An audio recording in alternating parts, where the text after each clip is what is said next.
Bueno, bienvenidos. Esta clase vamos a estar hablando un poco de sonido, que en realidad tangencialmente ya lo estábamos tocando. Ni tangencialmente, lo estábamos mencionando en la clase anterior. Vamos a continuar. Directamente.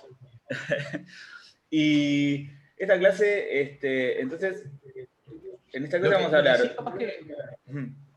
Lo que sí capaz que no habíamos hecho en la clase pasada es ser del todo claros con por qué podíamos hablar de sonido cuando estábamos hablando de ondas en una cuerda, ¿no? Capaz que ese vínculo era el que estaba un poco más oculto o más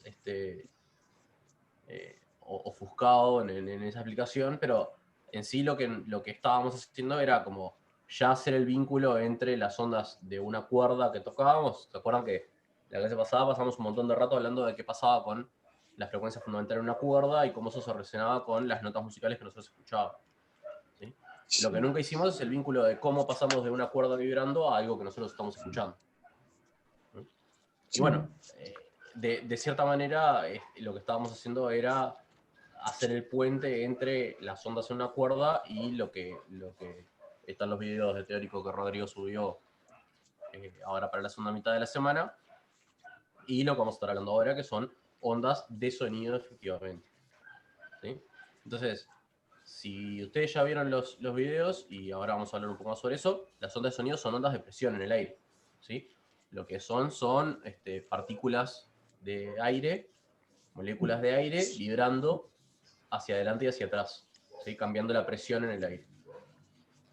La razón por la cual nosotros podemos pasar de las vibraciones en una cuerda a las vibraciones en el aire y eventualmente eso traducirlo en nuestras cabezas como sonido, es porque esas vibraciones en el aire mueven las partículas de aire que están alrededor. Y esas partículas de aire mueven a las partículas de aire que tienen cerca, y así sucesivamente, y de esa manera una onda transversal como la de la cuerda excita el aire y lo convierte en una onda longitudinal como es la onda de presión en el aire. Creo que un cacho lo mencionamos también en la clase pasada, pero muy al pasado. Sí, capaz que alguno lo agarró, pero... Y lo otro que no mencionamos es por qué la frecuencia con la que vibra la onda en la cuerda, es la frecuencia que nosotros escuchamos. ¿Sí?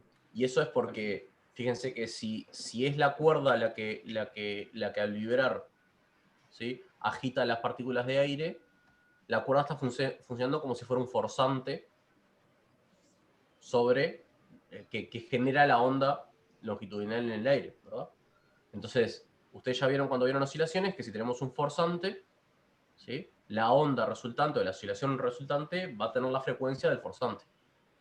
¿Sí? Entonces, si es la cuerda la que está vibrando y haciendo vibrar las moléculas de aire, necesariamente las moléculas de aire van a terminar vibrando con la misma frecuencia que la cuerda que las hizo vibrar originalmente. Entonces, lo que pasa es que hay una traducción desde la frecuencia fundamental con la que vibra la cuerda, y todas las frecuencias con las que vibra la cuerda, los armónicos también, a ser esas las frecuencias que se transmiten en la onda de presión en el aire, a ser esas las frecuencias que nosotros escuchamos.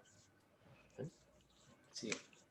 Hay otro forzante también muy importante, que es en el caso, depende del instrumento, pero en el caso de la guitarra, por ejemplo, es la caja mismo. Parte de la vibración de la cuerda se pasa a la caja. La caja, vieron que si tienen la caja rota, por ejemplo, les baja un montón el volumen con el que tocan la guitarra, cuando tocan la guitarra. Les baja el volumen principalmente porque en realidad la caja, al tener una superficie de contacto con el aire mucho mayor que la cuerda mismo, en realidad puede agitar con mayor amplitud el aire. Entonces se provoca lo mismo, pero lo escuchas un poco más alto. El fenómeno es el mismo. No es que no lo vas a escuchar solo con la cuerda, pero lo escuchas más bajito. Pero entonces eso es como que lo amplifica. Lo amplifica un poco, sí. Amplifica un poco. Eso también tiene que ver con la madera y con otras cosas que son más complicadas. Pero lo cierto es que es más fácil para la caja de la guitarra excitar el aire que para la cuerda. Es un poquito la idea. Y después tenés la parte del interior de la caja que tiene otros fines y que ya ahí hay que meterse en temas de diseño y de cómo son las ondas estacionarias dentro. ¿Cómo que se llama el interior de la caja de la guitarra? No me acuerdo. Bueno, en fin. Es como una cavidad resonante que en realidad vieron que tiene unas varillas de madera que son para matar algunas frecuencias y tiene otros fines. Bien. Igual los luthiers lo hacen hace muchísimos años sin saber que en realidad lo que estabas haciendo al poner un pedacito de madera ahí, estabas prohibiendo que existan ciertas frecuencias en la caja resonante y demás. Lo hacían artesanalmente. Después los que estudiaron acústica se dieron cuenta que sonaba mejor porque mataba estas frecuencias y demás. Pero bueno, se podría decir entonces que los luthiers ya sabían física sin saber física. Bueno, ¿pudieron ver los videos entonces? Los videos tienen dos, uno de generalidades del sonido, de cómo se generan las ondas, de las ondas de presión, de la velocidad de propagación, de qué depende la velocidad de propagación, y otro de ondas estacionarias, que es básicamente un enfoque muy similar a cómo se dan las ondas estacionarias en las cuerdas, pero en situaciones de confinamiento que consideramos que eran tubos directamente. Y que, bueno, pueden ser una buena aproximación para algunos instrumentos de viento, por ejemplo. Sí, yo vi los dos, sí, vi todo. En realidad, no, lo que me quedan dudas, me entrever un poco al final con eso de cómo quedaban las longitudes de onda, si el extremo era abierto o cerrado. Buenísimo, lo vamos a abordar seguro eso. Capaz que podemos empezar por lo del primer video y después vamos al segundo, ¿les parece? También. O sea, de las generalidades. Entonces,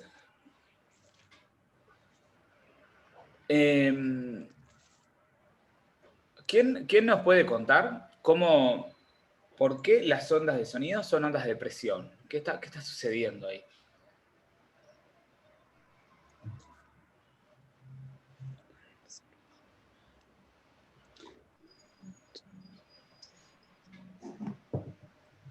Que sería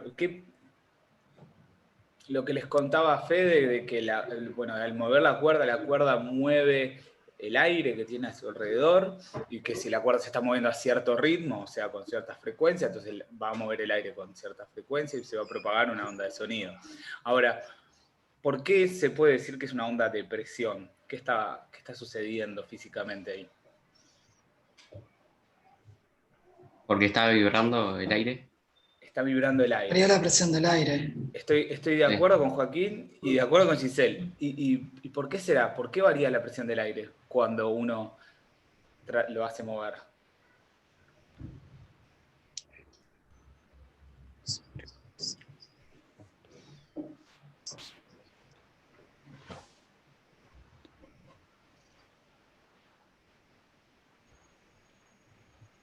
¿Cómo era la pregunta? Perdón. ¿Por qué al propagar una onda de sonido, por ejemplo, por qué al moverse la cuerda está variando la presión del aire? Esa sería la pregunta. A ver si podemos visualizar eso un poco.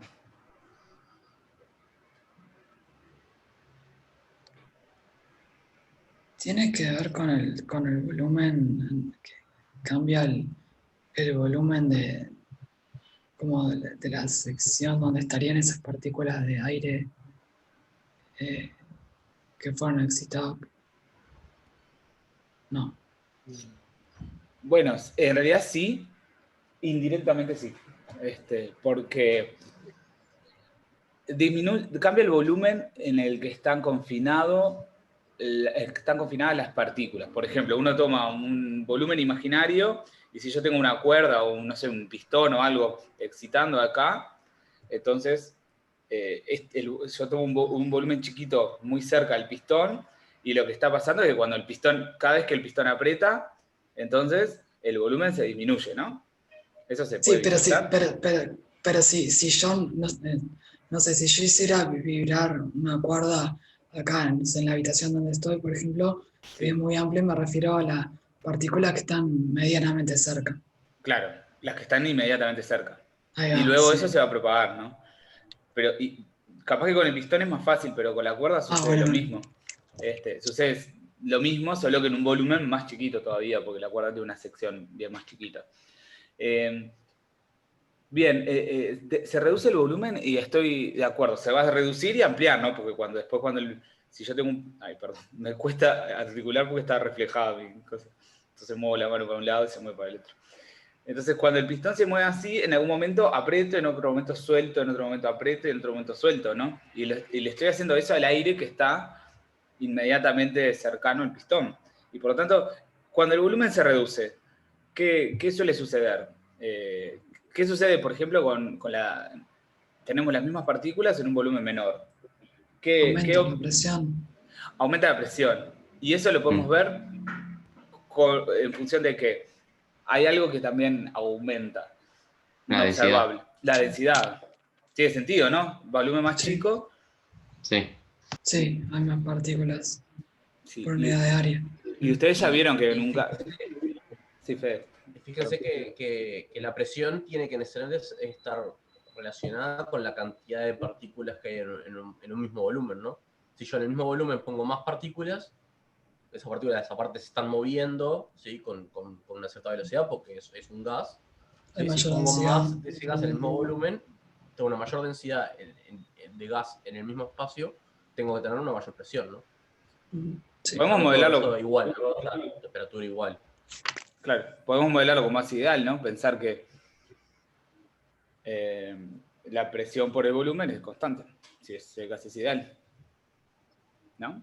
Entonces, si el volumen se reduce, la presión tiene necesariamente que aumentar, y viceversa. sí. Porque P por B es N por R por T, si quieren, ¿no? N por K sub B por T.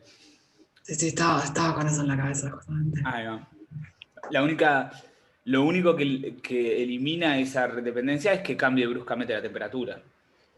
Pero lo que sucede en las ondas de sonido, una de las hipótesis, o sea, nosotros no lo estamos poniendo explícitamente, pero una de las hipótesis es que la temperatura no está cambiando, por lo menos inmediatamente. Si cambia, cambia a largo plazo. Y eso en realidad se debe al hecho de que las ondas de sonido oscilan, estamos asumiendo que oscilan a, no sé, algunos hertz por lo menos de frecuencia.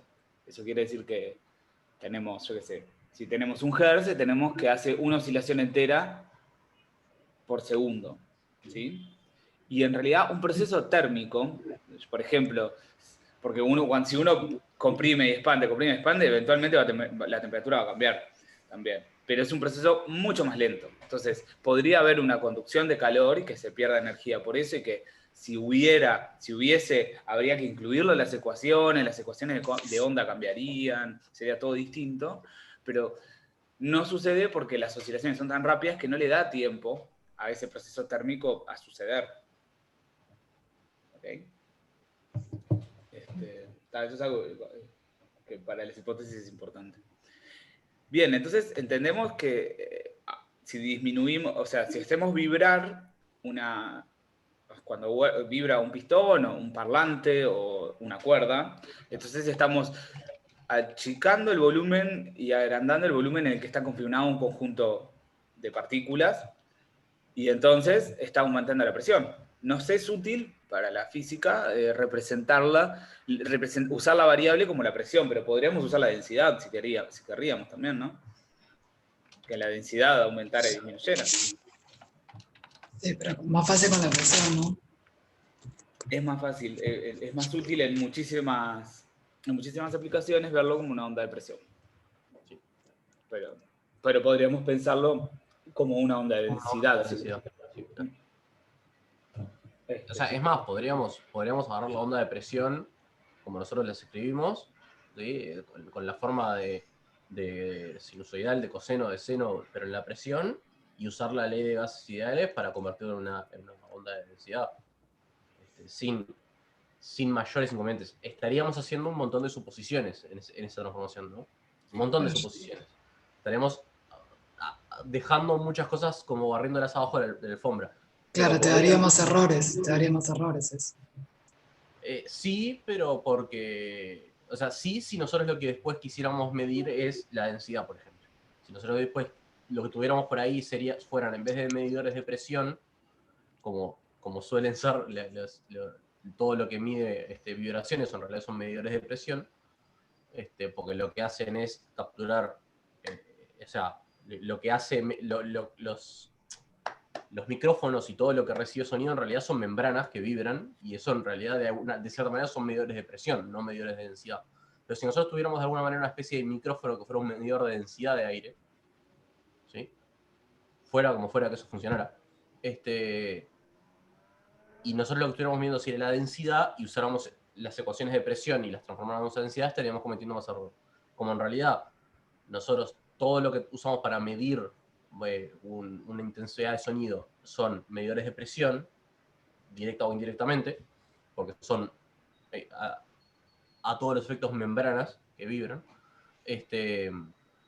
Nuestro oído es una membrana que vibra, ¿no? Es el tímpano, es el que hace la parte de medir, de percibir el sonido. ¿Y cómo lo hace? Vibrando. ¿Y por qué vibra? Bueno, porque hay una onda de presión que lo hace vibrar. Entonces, indirectamente es un medidor de presión. Los micrófonos funcionan igual. Los micrófonos lo que tienen es una piecita que vibra junto a un imán, y ese imán, usando incluso efectos que ya vimos en este curso, genera una corriente eléctrica porque hay un imán moviéndose, le suena a algo, y esa corriente eléctrica es la que se convierte en un sonido después. Entonces, todo lo que nosotros usamos para medir sonido son piezas que vibran, y esos son medidores de presión. Pero, de nuevo, si pudiéramos alguna manera de medir sonido como una densidad de partículas de aire, entonces sí estaríamos cometiendo más error ahí, porque estaríamos introduciendo un montón de hipótesis, como por ejemplo que el aire es un gas ideal, que no hay, como decía Rodrigo, que no hay cambios de temperatura, ¿no? Que a grandes rasgos son bastante válidos, pero igual estaríamos introduciendo errores que no son necesarios. Pero podríamos, ¿no? Sí. Sí. Bueno, estaba pensando justo que el funcionamiento de un micrófono o de un parlante es un buen punto para articular sonido con electrostática y demás. Porque es un transductor, básicamente. Convierte oscilaciones mecánicas en una diferencia potencial. Y entonces, si la oscilación mecánica, que es el sonido que recibe un micrófono, viene con ciertas frecuencias, la convierte en una diferencia potencial que oscila con la misma frecuencia. Y por lo tanto, puedes convertir el sonido mecánico en una señal eléctrica. Y de hecho funciona gracias a que los materiales son ferroeléctricos, que no sé si saben qué es. Un material ferroeléctrico tiene dipolos eléctricos, como ya conocieron ustedes, pero lo que tiene es que están alineados. Agarran, en realidad son materiales cerámicos que los pones en un horno a miles de grados, simplemente para romper con la polarización natural que tienen, y de repente se los somete a un campo eléctrico bien fuerte y alinean todos los dipolos. Y ahí se los enfría. Entonces, quedan todos los dipolos apuntando para un lado. Entonces, básicamente, ese material cerámico es como un capacitor de placas paralelas, gracias a los dipolos. Y entonces, cuando llega una onda de sonido, ese material también recibe el sonido y vibra. Y entonces, al vibrar, imagínense que tenemos cargas positivas y negativas, arriba y abajo, en dos placas paralelas, y llegó un sonido que nos lo hace vibrar. Entonces, ¿qué pasa? Hay una diferencia potencial entre los dos extremos de las placas, como en los extremos, entre las placas de un capacitor, ¿se acuerdan? Que la carga es C por B. Entonces tenés una carga efectiva ahí, que es C por B. Pero si achicás la distancia, en realidad la capacidad sube. Así que la carga se mantiene constante. Y por lo tanto, subís la capacidad, mantenés la carga constante, entonces la diferencia potencial está cambiando entre los extremos de las placas. Básicamente, pues son cargas que están más cerca. Y entonces empieza a vibrar, y la diferencia potencial también empieza a oscilar de la misma forma, con la misma frecuencia y de la misma forma que el sonido. Entonces, luego registrás esa señal eléctrica y tenés básicamente una señal eléctrica que es equivalente al sonido que estás recibiendo. Y ahí estás grabando sonido, si querés. Cómo funcionan los micrófonos. Los parlantes funcionan igual, pero al revés. En vez de recibir el sonido y convertir una señal eléctrica, le da la señal eléctrica y al variar la diferencia de potencial, necesariamente el material ferroeléctrico va a vibrar y va a producir un sonido mecánico. Así que los parlantes y los micrófonos funcionan, utilizan el mismo principio, pero funcionan a la inversa. Perdón, el otro día, el martes, habían dicho de los parlantes que no me acuerdo que vibraban y que casi nunca se veía, que la vibración era muy pequeña para que se viera en el parlante. Y después eso me hizo acordar que yo tenía un parlante que sí, que cuando lo ponías y por el volumen máximo se veía como la membrana esa se movía. Se puede ver, sí, se puede ver. Sí. Sí. Incluso si tenés bajos, si tenés graves, que son a menor frecuencia, entonces Eso se ve más. Sí. la oscilación es lo suficientemente lenta como para que el ojo humano la pueda ver. Entonces en los graves lo ves más todavía la oscilación. Y se puede ver si subís mucho el volumen. Generalmente, si estás pudiendo ver el parlante moverse, está saturando hace rato. O sea que no es la mejor calidad de sonido. Le vas a ver el sonido muy distorsionado porque está hecho para que vibre a menor volumen. Es que el parlante andaba mal y se subía. Cuando ya lo prendía ya estaba a todo volumen y era imposible bajarlo. Claro. Era un viaje. Hay nosotros en un curso que es Laboratorio de Tresada, en un curso de física experimental, hay una experiencia que te permite medir la amplitud de oscilación del parlante. Y yo, si me acuerdo bien, a las frecuencias que suele vibrar, da micrómetros, que se mueve la amplitud del parlante. Sí, es una experiencia con interferometría, básicamente. Bueno, un poco de óptica, que si quieren lo hablamos cuando veamos óptica. Pero sí, es muy poquito lo que vibra. Y bueno, el que puede hacer las dos funciones, o sea, tanto el de emitir como el de recibir, es lo que llaman el transductor de ultrasonido. Los ultrasonidos que se utilizan para las ecografías necesitan las dos funciones, porque básicamente lo que hacen es emitir una onda de ultrasonido que esas frecuencias chiquitas, porque bueno, vamos a ver que capaz que lo vamos a ver más adelante, pero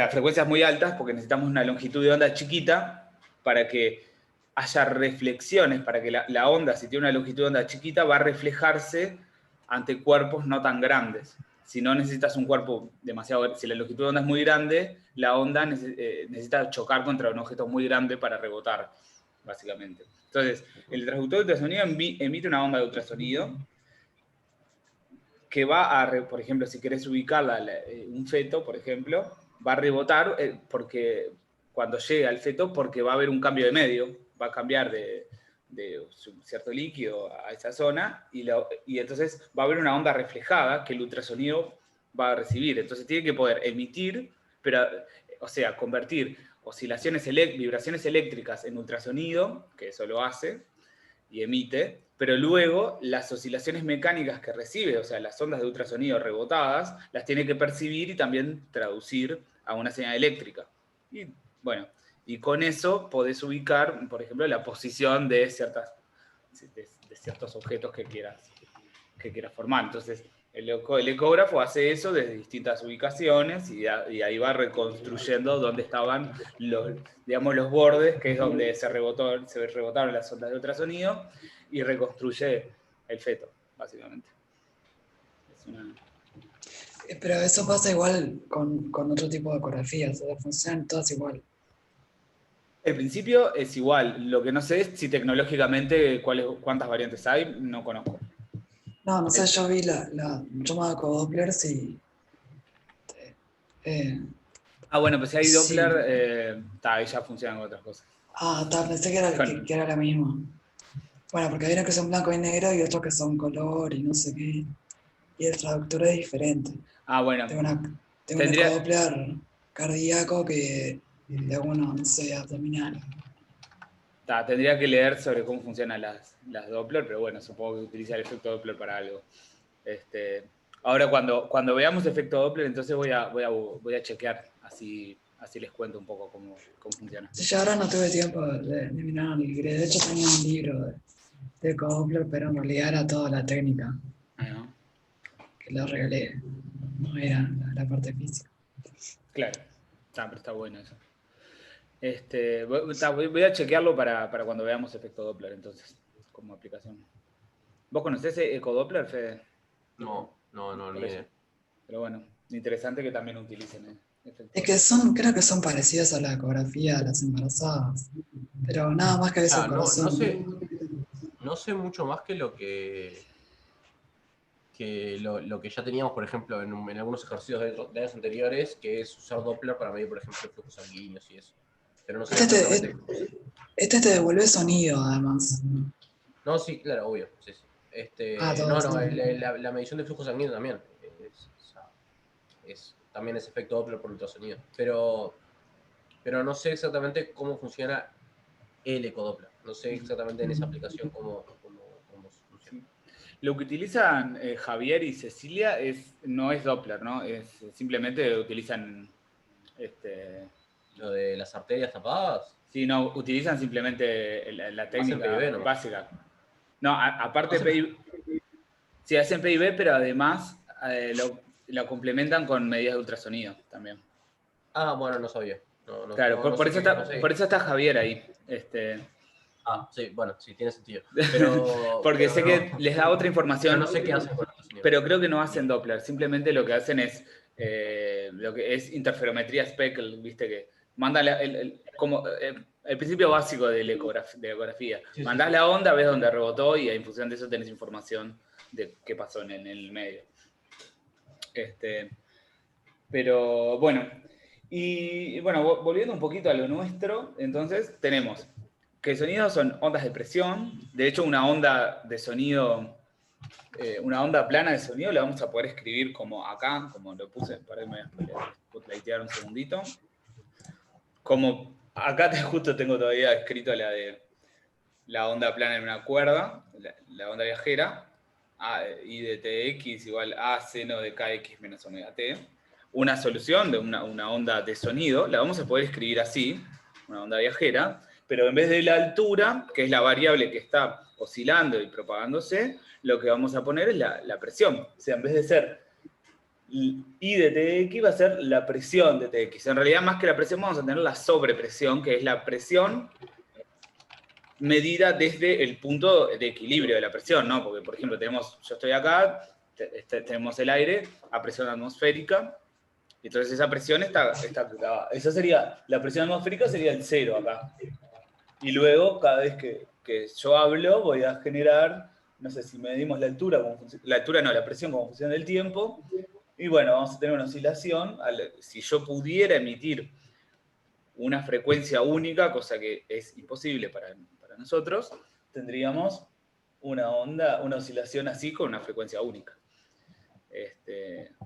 Cuando hablamos tenemos cosas mucho más complejas, pero van a ver que la matemática y todo lo que venimos trabajando se cumple igual. Lo único que tenemos que hacer es una traducción entre la altura de la cuerda y el valor de la presión. Y ya está. Sí. Normalmente como un delta de presión respecto a la presión de referencia que hubiera en ese punto. Claro, por eso la sobrepresión que tenemos. Entonces, la presión atmosférica va a ser el cero, si se quiere. Uh-huh. Y entonces, como les mencionábamos ya las clases anteriores, esto... Bueno, perdón. Y la otra traducción es la de la velocidad de la onda, ¿no? ¿Se acuerdan que en la cuerda la velocidad de la onda dependía de qué dependía la velocidad de la onda en la cuerda? Ahí va. De la tensión y de la densidad lineal de masa. La tensión y la densidad lineal de masa. ¿Y se acuerdan que hicimos un punto como martillamos bastante el punto de que la velocidad de la onda depende exclusivamente del medio, no de la perturbación. Necesito Bueno, en el borrar. sonido, el medio por el que se transmite la sonda de sonido es el aire. ¿Sí? Entonces la velocidad de sonido va a depender exclusivamente de las propiedades del aire en ese lugar. ¿No? Y Sí. bueno, para presión y temperatura normales, esa velocidad del sonido anda en qué valor más o menos. 343 metros por segundo. 342, 343 metros por segundo, sí, por ahí. A PTN, más o menos 343 metros por segundo. ¿Sí? Así que la otra traducción es la de la velocidad de la onda. ¿Sí? Pasamos de una densidad lineal de masa y una tensión, ¿sí? A propiedades termodinámicas del aire, ¿sí? Presión, temperatura, que son las que nos fijan cuál es la velocidad a la que se puede transmitir una onda en el aire, y esa es fija a PTN, por lo menos a 343 metros por segundo. Bien, ¿Sí? ahora sí. Bueno, entonces, en el caso de la cuerda, ¿cómo era la velocidad de propagación? Porque es bastante parecido en la cuerda y en el sonido. ¿Cómo era la velocidad de propagación? ¿Cómo dependía de la cuerda, de las propiedades intrínsecas de la cuerda? Como la raíz de la tensión por la densidad Sí. lineal. No sé. Ahí va. Ah, exactamente. La raíz de la tensión dividido la densidad lineal de masa. Entonces esto nos decía dos cosas. Por un lado, la tensión, cuanto tensamos más la cuerda, la hacemos un poco más dura, ¿no? Y entonces, lo que tenemos es que si está más tensa, se propaga más rápido la onda. No sé si, yo me lo imagino, pero no sé si es una intuición que se genera por la física o es una intuición que las cosas duras propagan las cosas más rápido. No se me pasa por la cabeza de la porque soy físico. No sé. Capaz que algunos otros sí, pero a mí no se me pasa. Por ejemplo, en acero, una onda superficial se va a propagar más rápido que en un metal más blanco. Porque el metal más blando está como más, demora más porque... Y yo me imagino como que es más lineal, digamos. Como que es más directo el viaje. Claro, eso. El más Se tiene flojo es que... como algo más que llega. Claro, es como Obstáculos. algo medio blandito, es medio vago, así, como que demora las cosas en pasar. Tío, puedes relacionarse con eso de cuando, bueno, no sé ahora si lo hacen, de eso de tipo, te haces como, ¿cómo que se llama? Que atás para para comunicarte con otro que hacían los niños antes, sí. Plasticina. ¿Cómo? No entendí. No, con los vasos, que se ponían vasos, que si era un vaso de plástico, Ah, los teléfonos. sí, ahí va, sí, no, Sí, creo que si lo hacían tensás así. más... Ahí va. Ahí la parte importante es el cable, ¿no? Claro. Es lo que uses como conector. Tanto lo que uses como audífono no es tan importante como lo que uses como Claro. cable, en realidad. Entonces no entra esto. Sí, lo que tiene es que ahí es tan rápida la propagación que capaz que no te das cuenta de lo que está demorando, ¿no? Pero está, la cuestión, entonces la tensión aumenta la velocidad de propagación de las ondas. Y lo otro es la densidad. Una densidad muy grande disminuye la velocidad de propagación. ¿Eso lo pueden ver?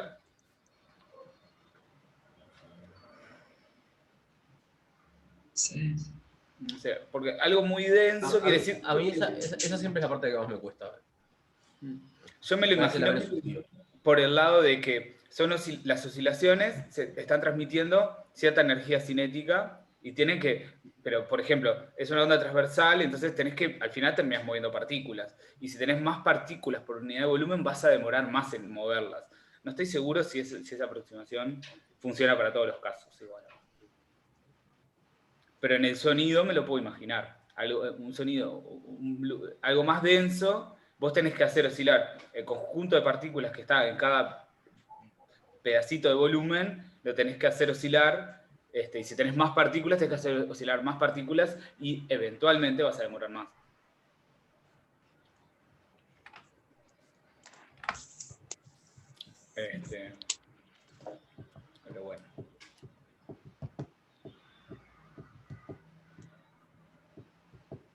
Claro, pero en el Siempre sonido yo imaginándonos que no hay tengo dispersión, o sea que la velocidad de propagación es la misma sin importar la frecuencia. Eso se llama medios no dispersivos.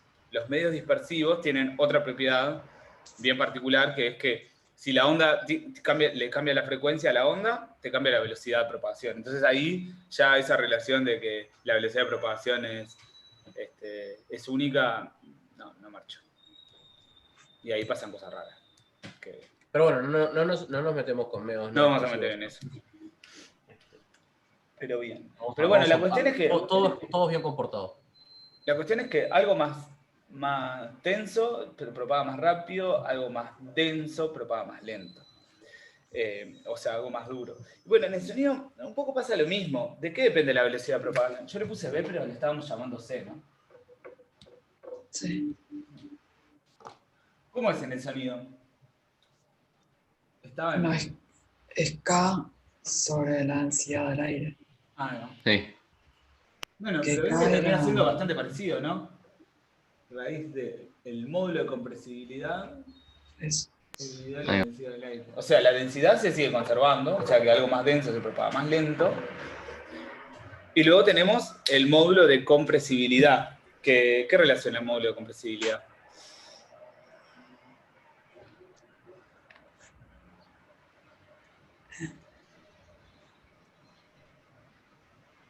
Esa es la parte que... ¿Cómo varía Escucha. la densidad del aire? No, Tratando de eliminar ese reflejo ahí. ¿Cómo varía la densidad del aire según la presión a la que esté sometida? Algo así. Ahí va. Es Eso la no lo constante sé. proporcionalidad entre la variación de presión y la variación de densidad. Es muy parecido a lo que sucede con un resorte, básicamente. Lo que pasa es que estamos considerando, cada cubito de aire lo estamos considerando como un resortecito. Exacto. Es como el K del resorte, que es que tan duro es comprimirlo, pero la diferencia es que es comprimir un volumen, ¿no? No comprimir un resorte, sino comprimir como un cubito. Rorro, voy a hacerme un café y vuelvo. Dale. Bueno, ¿y se acuerdan que nosotros estábamos hablando de que el modelo del oscilador armónico es central en la física, es uno de los modelos más importantes? Bueno, acá estamos recurriendo a lo mismo. Para ver cómo oscilan esas cajitas, estamos suponiendo que son osciladores armónicos, básicamente. O sea que en vez de tener el sistema de masa-resorte subiendo y bajando, tenemos el volumen comprimiéndose y estirándose. Entonces, así como, ¿se acuerdan que en el resorte teníamos, ¿cómo era? La fuerza era K, que es la constante elástica del resorte, por delta X. Y K era una constante que era más grande cuanto más duro era el resorte, ¿sí? Y más baja cuanto más blando era el resorte.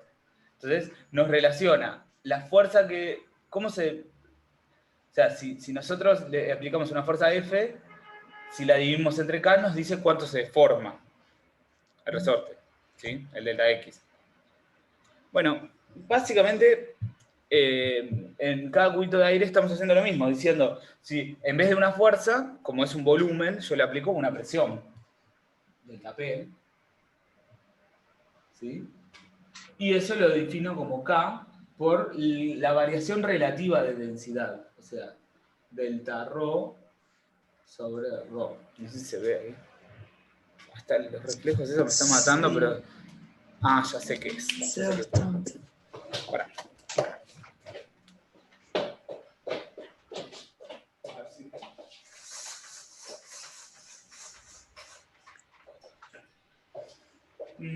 No mejoró mucho, me parece. ¿Mejoró algo ahí? Sí, mejorase. Bajé una persiana. Bien. Entonces, acá, o sea, esta relación y esta relación son equivalentes para contextos distintos. O sea, tenemos la constante elástica del resorte, que nos relaciona la fuerza que aplicamos y cuánto se deforma el resorte. Entonces, acá tenemos el módulo de compresibilidad, que nos relaciona. Si tomamos un cubito de aire, que es lo que está oscilando y que está propagando la oscilación, entonces nos relaciona. Dijimos, bueno, vamos a considerar un material elástico. Considerar un material elástico, considerar que pasa algo parecido a esto. Y por lo tanto, decimos, yo le aplico una presión cuánto, en vez de cuánto se deforma, vemos algo equivalente que es cuánto cambia la densidad, porque achicamos el volumen y entonces la densidad aumenta, y agrandamos el volumen, la densidad disminuye.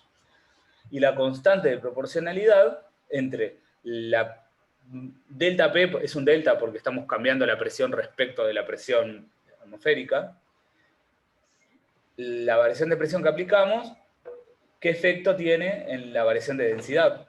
Y tal, lo dividimos entre la densidad natural simplemente para ver la variación relativa de densidad. Nos conviene bastante. Entonces, fíjense que esto, K sobre ρ que aparece acá, está relacionado con esto, es esto que está acá adentro. Así que K sobre ρ es C al cuadrado. ¿Okay? Entonces hay una traducción entre las ondas. Entonces, hay una traducción, digo, entre las ondas en la cuerda y las ondas de sonido. Como les decíamos, los principios físicos de la cuerda se pueden extrapolar al de casi de cualquier onda. Así que van a tener cosas muy similares así. Si ustedes no se acuerdan de la fórmula saben que depende de K y de ρ la velocidad de propagación del sonido, si se acuerdan de la cuerda ya van a deducir cómo es este cociente. Porque bueno, hay muchísimas similitudes. Esto siempre es en modelos lineales, que significa modelos isotrópicos, eso es que el sonido se propaga igual para todas las direcciones, o sea, hay un montón de hipótesis atrás. Que el medio es no dispersivo y demás. Pero es una muy buena aproximación, por ejemplo, para el aire. A la hora de, no sé, diseñar una sala de teatro, todas estas aproximaciones suelen funcionar. Pero bueno. Y si queremos describir una onda viajera, vamos a poner esta ecuación, en vez de poner I, vamos a poner P, y lo demás lo vamos a conservar. K va a ser el número de onda, ojo que acá hay una doble nomenclatura, porque este K es el número de onda, y este K es el módulo de compresibilidad, son dos cosas distintas. Yo tengo una letra horrible y no les pongo K mayúscula y K minúscula, pero está. Normalmente al módulo de compresibilidad se lo denota con K mayúscula y al número de onda con K minúscula. Que el número de onda, ¿se acuerdan que es 2pi dividido la longitud de onda? Bueno, más o menos se siguió esta parte. Sí. ¿Qué preguntas tienen? ¿Qué comentarios tienen? Esto es más o menos lo que vimos en el primer video. Sí, se entendió. Dale. Más que nada creo que lo que complicó es como decía Giselle, la otra parte. Va, complicó no es como... Bueno, vamos a hablar de ondas estacionarias entonces. Fíjense que hay una analogía muy directa, ¿no?, entre las ondas estacionarias en la cuerda y las ondas estacionarias de sonido. Como decía Rodrigo, es agarrar las ecuaciones y simplemente traducir el desplazamiento de un pedacito de la cuerda por un delta presión en el aire, ¿no? Y eso incluso vale para las condiciones de borde. Fíjense que lo que nos fijaba las ondas estacionarias en la cuerda eran las condiciones de borde. Si si los bordes de la cuerda estaban fijos o libres, ¿sí? En particular, la clase pasada, por ejemplo, hablamos un montón de qué pasaba si teníamos un borde fijo de la cuerda, ¿sí? Si teníamos un borde fijo de la cuerda, entonces ese lugar siempre estaba obligado a ser cero. Y se acuerdan que hicimos todo un montón de grafiquitas en GeoGebra, donde veíamos que si el borde estaba obligado a ser cero, entonces solo había ciertas ondas que podían moverse por ahí. Las que entraban de a media longitud de onda en el largo. ¿Sí? Bueno, con las ondas de presión pasa lo mismo. Si uno tiene un tubo y tapa uno de los extremos del tubo, entonces ahí no puede haber desplazamiento de las partículas. Y las partículas de ahí no se pueden mover. Y si no se pueden mover ahí, entonces no puede haber una variación de presión ahí, porque en ese pedacito, en ese disquito de volumen que consideramos justo al lado de la tapa, si las partículas no tienen a dónde ir, entonces no puede haber un cambio de densidad de las partículas en ese lugar. Si yo considero un disquito muy finito, ¿sí? Sí. Porque no tengo a dónde acumularlas, no puedo acumular infinitamente las partículas ahí. Entonces ahí la presión no puede estar cambiando. Y si no puede estar cambiando, entonces es como tener siempre un cero. Y es como tener un borde fijo de una cuerda. La onda está obligada a ser siempre cero en la tapa de un tubo. Claro, claro, ahora sí Pero ¿qué pasa entiendo que no. si... ¿Sí? Sí, Pero ¿qué pasa si la tapa del tubo está abierta? Si la tapa del tubo está abierta, entonces es como si yo tuviera una cuerda de guitarra, pero uno de los extremos de la cuerda de guitarra estuviera desatado y la cuerda pudiera hacer lo que quisiera. ¿Sí? Ese punto de la cuerda va a tener un movimiento máximo y esa etapa, ese borde destapado del tubo va a tener una variación de presión que es máxima. ¿Sí? claro. Entonces es como el extremo cero, que siempre está obligado a ser cero, pero en este caso siempre está obligado a ser máximo. La amplitud, ¿no? En ese punto. ¿Sí? Entonces, mientras que un extremo fijo de una cuerda o un extremo cerrado de un tubo están obligados a hacer nodos, ¿se acuerdan que le llamábamos nodos a los puntos que siempre eran cero? Un extremo libre de una cuerda o un extremo destapado de un tubo están siempre obligados a ser antinodos. Exactamente. Y como los antinodos ocurren entre los nodos, ¿sí? Si entre dos extremos fijos estaban obligados a ver de a medias longitudes de onda, fíjense que para tener un antinodo en una punta ahora le tengo que sumar un cuarto de longitud de onda más. ¿Lo ven? ¿Lo ven o no? Esa parte es la que me cuesta entender. Capaz vamos a hacer unos dibujitos y Sí. Sí, voy a hacer, sí. otra vez. ¿Querés hacer vos o querés que haga en el pizarrón? Como quieras. Como quieras. Capaz que es más fácil en el pizarrón, ¿no? Sí, o sea, es lo mismo que hacerlo como que la otra vez. Bien, tenemos. No, yo porque viste que dibujar en el. Bueno, vos ya sos experto en realidad. No puedo hacerlo con el GeoGebra igual que la otra vez. Ah, bueno, podemos hacer ambas entonces. Tenemos un tubo, estábamos en tubo con un extremo abierto y uno cerrado, ¿no? Sí.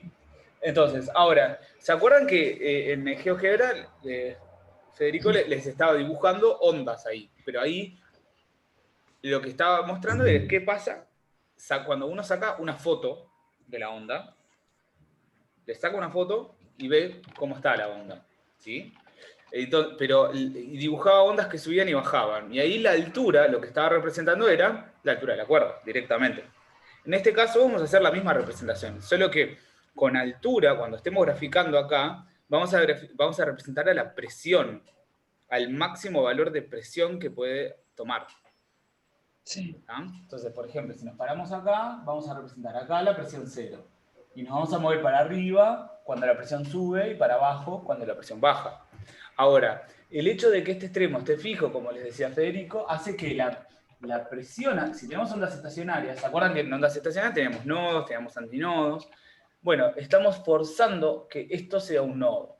Y este extremo, como está abierto quiere decir que no tiene ningún tipo de resistencia, por lo menos comparado con lo que hay acá, entonces estamos forzando que acá haya un antinodo, porque al no tener ninguna resistencia se puede mover a la máxima amplitud. Y por lo tanto, todas las ondas estacionarias que entren acá van a tener que tener un nodo acá y un antinodo acá. Y eso nos restringe un montón lo que puede pasar. Tal cual sucedía en la cuerda cuando tenemos el extremo fijo. Exacto, igual que nos restringía la cuerda, ¿no? Bueno, capaz que yo les hago unos dibujitos acá. dale. Pará, entonces me elimino destacado, te pongo un cohost. Eso.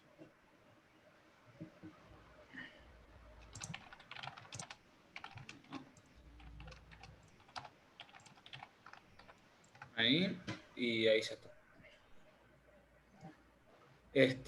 Y entonces, bueno, ahí ya, ustedes ya pueden ver, asumamos que el largo del tubito este es L.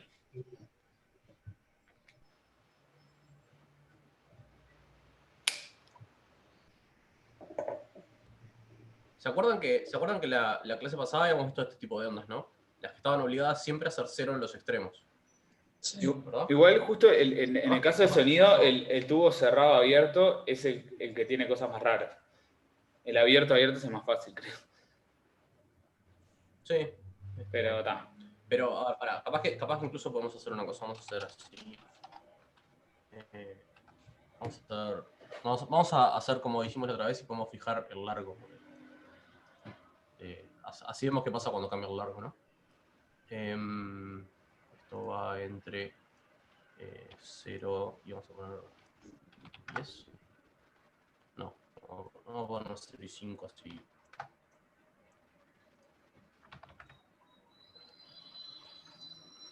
Así se ve. Y ahora entonces podemos hacer que las ondas, en vez de ser entre 0 y pi, vamos a hacerlas entre 0 y L.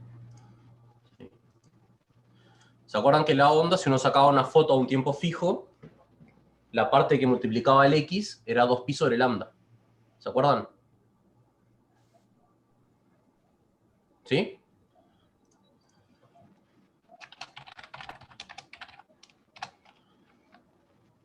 ¿Sí? Vamos a hacer incluso un pasito más. Vamos a poner acá lambda como...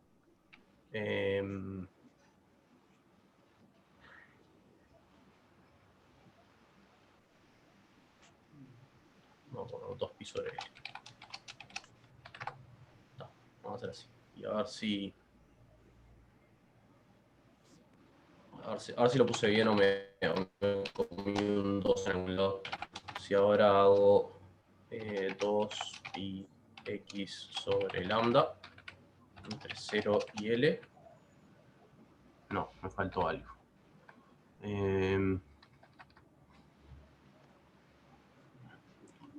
Pues yo quiero que lambda sea 2L. O sea que 2L. No, al contrario. No estoy entendiendo lo que querés.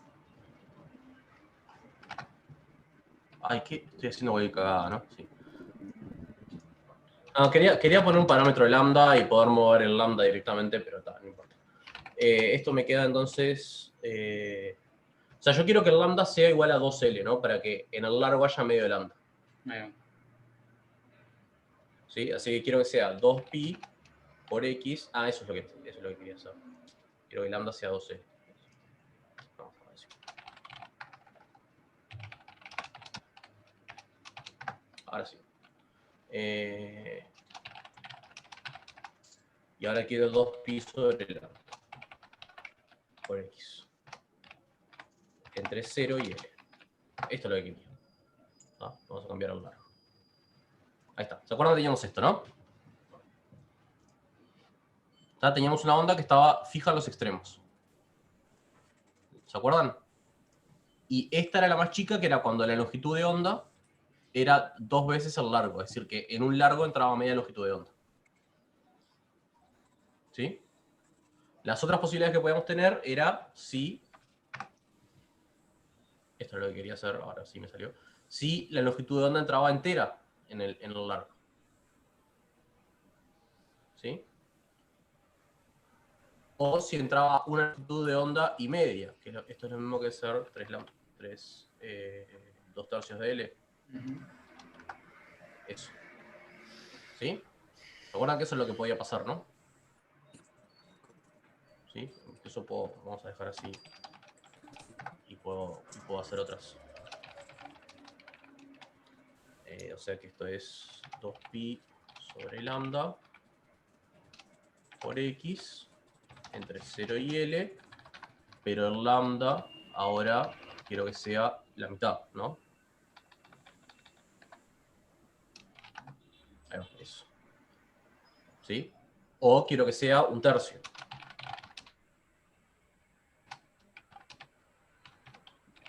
Pi por x sobre lambda sobre 3 entre 0 y L. Y esas eran las ondas que habíamos visto la otra vez, ¿se acuerdan? Donde tenía que haber cantidades enteras de longitudes de onda, cantidades semi-enteras de longitud de onda entre los extremos, entre 0 y L. Y si yo cambio L, lo que pasa es que la longitud de onda me tiene que cambiar también. Porque siempre tiene que estar fija en los extremos. ¿Eso se acuerdan? Ahora hay dos extremos que no tiene que ser fijo. ¿Estás de acuerdo? ¿Se acuerdan de la clase pasada? ¿Estás de acuerdo ahora? Ah, no, pensé que me preguntabas a mí. Sí, es de No, acuerdo no, con no. extremos fijos esto. Igual, lo que habíamos visto en la clase pasada, ¿se acuerdan? Le estaba preguntando a ellos si se acordaban de la clase pasada.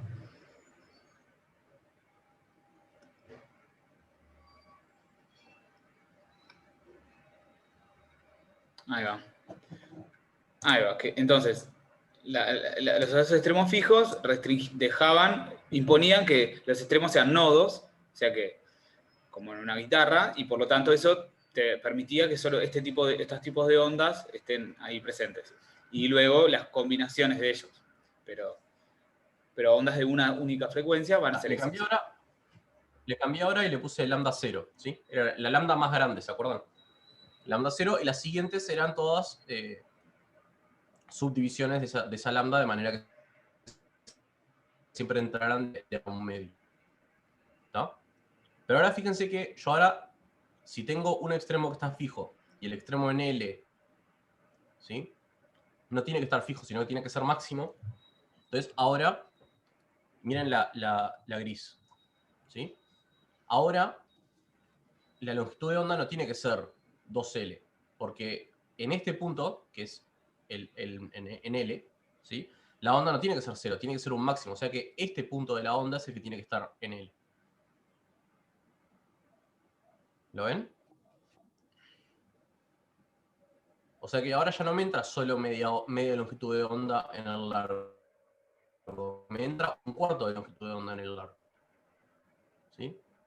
Así que ahora, si lambda 0 es 4L, ¿sí? Entonces ahora tengo en un extremo, en el extremo 0, que es el que está fijo, tengo siempre un nodo, pero en este extremo, que está en L, tengo el punto más grande.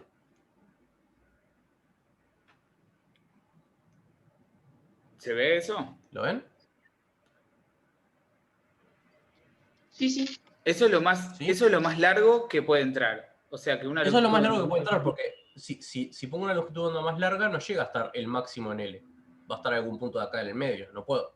Tiene que estar el máximo. Como este es el primer máximo que hay, esto es lo más largo que puede ser la longitud de onda. Entonces, ¿cuánto es la longitud de onda más alta? Si el largo del tubo es L, en este caso. En un tubo de extremo cerrado, extremo abierto.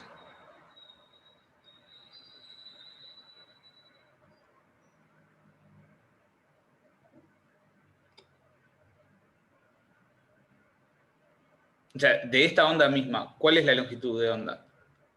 Sabemos que de un extremo, del extremo cerrado al extremo abierto, ¿qué porcentaje de longitud de onda hay acá?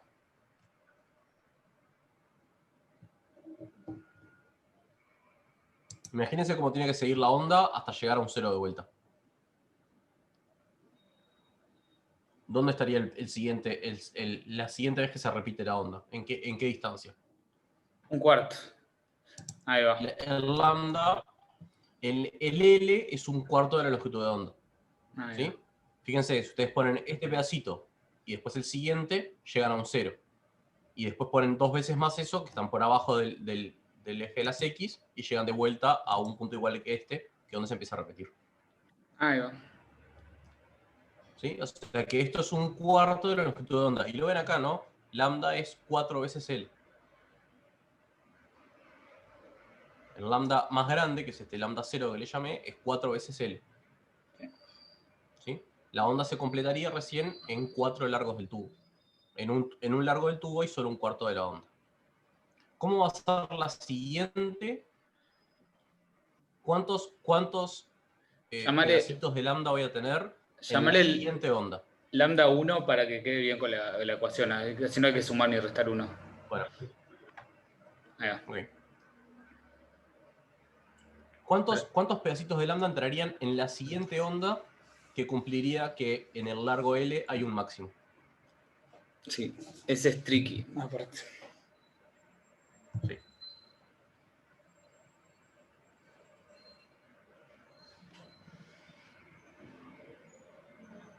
Acá tengo un cuarto. sea, me entra, en el largo me entra un cuarto de la longitud de onda. ¿Cuánto de la longitud de onda me va a entrar en el largo la próxima vez que en L haya un máximo?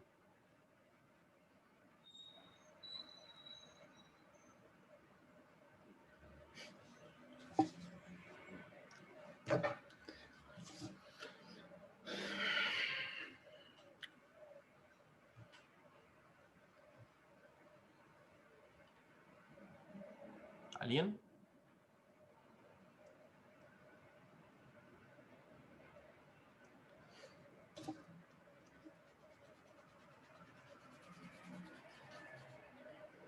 ¿Se acuerdan cómo habíamos hecho hoy? No teníamos, primero me entraba media, después me entraba una, después me entraba 1,5, después 2, después 2,5. Bueno, ahora me entra un cuarto. ¿La siguiente cuánto es?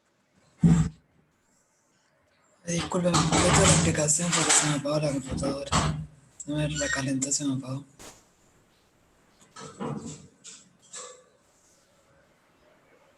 Estamos Giselle, estamos en el tubo con extremo cerrado, un extremo cerrado y otro extremo abierto. No sé dónde te Acá hay un quedaste. extremo cerrado y un extremo abierto. No sé qué dijeron antes. Estuvimos viendo entonces que, bueno, un extremo cerrado impone que para la presión haya un nodo en No ese te extremo. preocupes, yo igual veo la grabación ahora después de noche. No, igual. Nosotros. Y después, en el otro extremo, al estar abierto, permite que el sonido vibre con su amplitud más grande. Y por lo Ahí va, tanto, eso sí. ahí va. Y por lo tanto, el otro extremo va a ser un máximo de amplitud. Siempre. Si uno saca una foto, van a ver que la amplitud del primer extremo es un nodo, así que es mínima, y en el segundo extremo va a ser máxima. Entonces estamos viendo cuántas longitudes de onda entran en ese tubo. Y una de las cosas que vimos es que, fíjense que la longitud de onda más grande que entra en esto es una longitud de onda de 4L. ¿Por qué? Porque parte del 0 y en una distancia L sube al máximo. En una distancia 2L vuelve a bajar al 0. En una distancia 3L va al mínimo y en la distancia 4L vuelve al 0 completando una oscilación entera. Entonces ahí tenemos una longitud de onda de 4L y esa es la más grande, la lambda 1. Y ahora la pregunta es, ¿cuántas longitudes de onda entran? O sea, acá, en este caso, entra un cuarto de longitud de onda en el largo L del tubo. Y la pregunta ahora es, ahora vamos a la siguiente longitud de onda, o sea, una más chica. ¿Cuál es la segunda longitud de onda más grande que entra acá? Cumpliendo que un extremo está cerrado y un extremo tiene que ser máximo. Claro. ¿Qué otro tipo de onda entra que cumple eso? La siguiente más grande, digamos. La estamos achicando en longitud de onda. El próximo máximo va a estar en 3/4. En 3/4.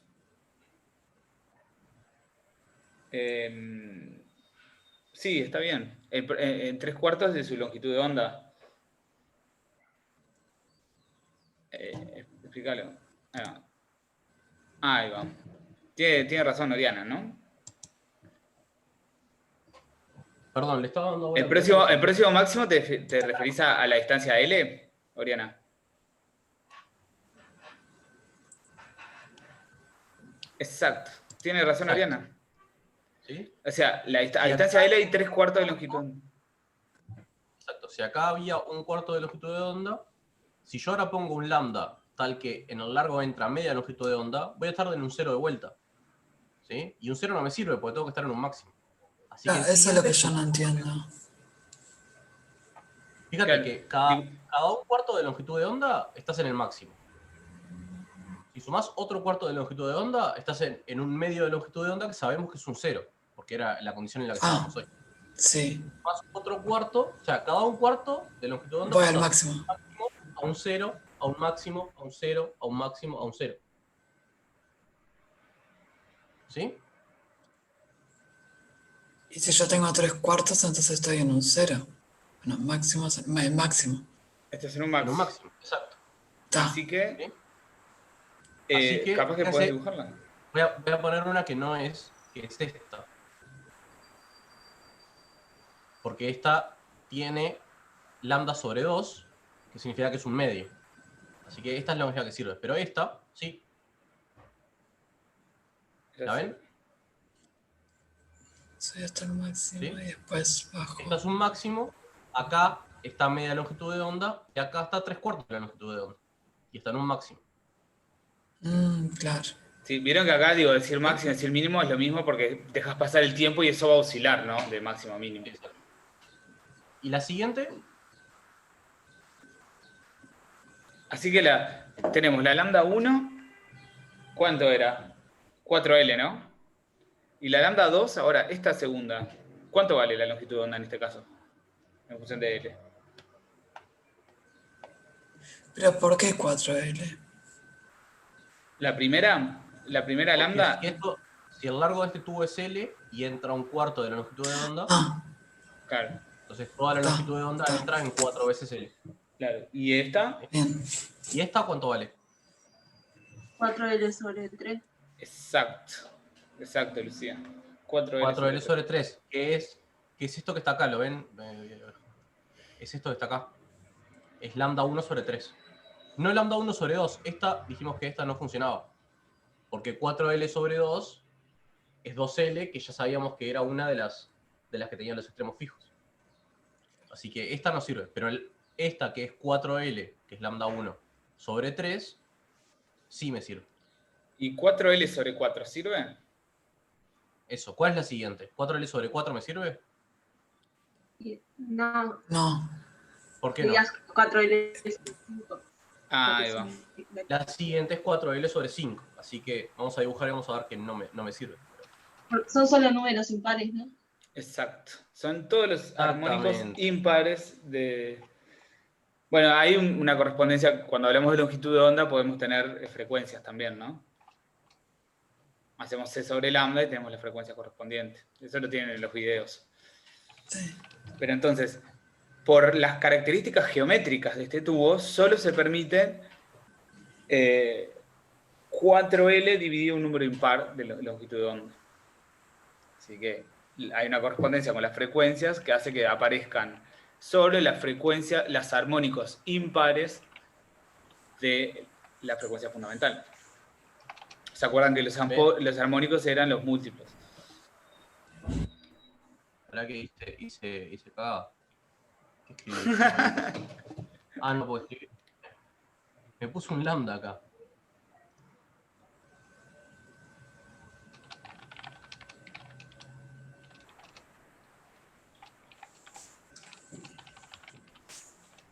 Acá quería poner el de 4 para que vieran que este no vale. ¿Sí? El 4 no vale, ¿no? Porque llega de vuelta al 0. Como decían por ahí, el siguiente que necesito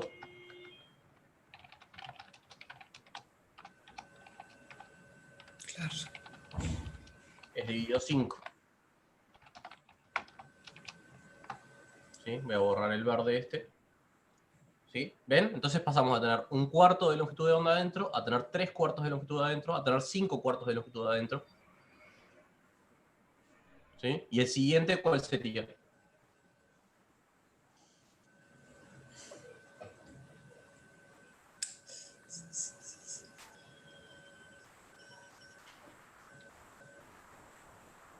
Es impar.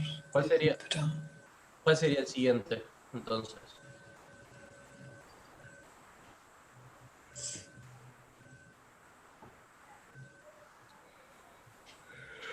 el que sea con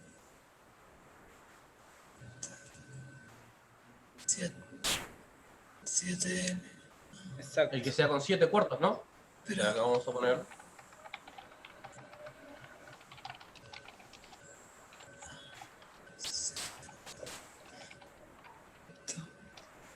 O sea que me va a quedar lambda 1 sobre 7. Y ahí tienen, es el siguiente. ¿Los ven? sí. Tengo 1/4, 3/4, 5/4, 7/4, y así puedo ir subiendo, como dijeron hoy, en todos los múltiplos impares, en realidad los divisores impares de 4L. Sí.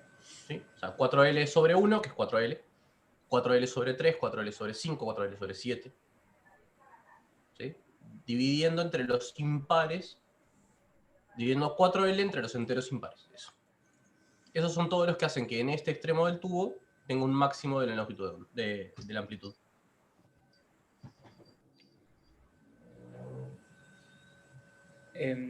¿Lo ven? Sí. ¿Ven que es análogo a lo que teníamos en la cuerda, solo que ahora no buscamos un extremo fijo, sino que buscamos un extremo máximo?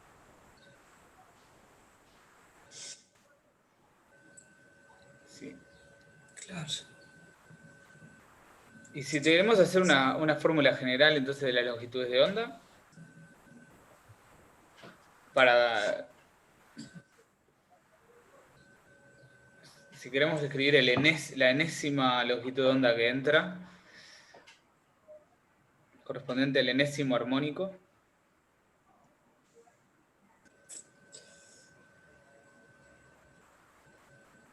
Abajo habría como un divisor, no sé, arriba. sí. ¿Y arriba qué haría? ¿Qué iría para empezar? Arriba estoy pensando todavía. El 4L. E4, como dice Lucía. Y abajo que Arriba, sería abajo. N sobre N por... ¿Qué tendría que representar lo de abajo? Después vemos cómo lo escribimos matemáticamente.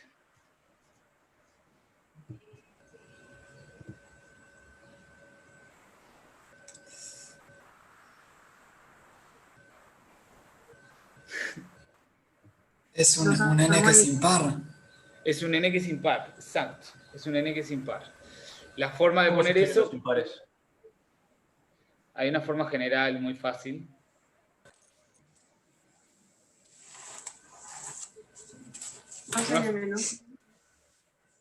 Una forma muy fácil de encontrar un impar es agarrar un par y sumarle 1 o restarle 1. Ujú. Así que, sí.